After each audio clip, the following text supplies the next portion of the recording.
Welcome to Sweet Life Beat Life. We hope this video helps. You start by getting direct access and safety done.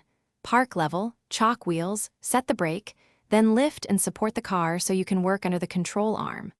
Once done, spray the sway bar link studs and nut with penetrating oil to loosen corrosion. That prevents rounding and speeds removal. Make sure to have 2 wrenches ready, one to hold the stud while you break the nut. This first attack reduces leverage fighting and sets you up to remove seized hardware cleanly. You now focus on freeing the connection. Hold the sway bar link stud steady with a wrench and break the nut with a socket and breaker bar. If the stud turns, switch to a box end or vise grip on the stud head. This prevents rounding. Once the nut backs off a few turns, tap the top of the stud sharply with a hammer to shock the bushing free. This often breaks corrosion bonds.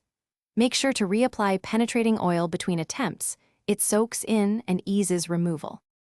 You finish by extracting the link. Push or pry the sway bar down to create clearance, then pull the link out of its mount. Remove both upper and lower fasteners, inspect bushings and ball joints for play, and replace the entire link if any wear appears. If the stud refuses to move, heat the nut briefly with a torch to expand metal, or as a last resort, cut the stud. Make sure to protect surrounding rubber and sensors. If cutting, plan to install a new link and hardware immediately. Thanks for watching. Consider subscribing if we helped you.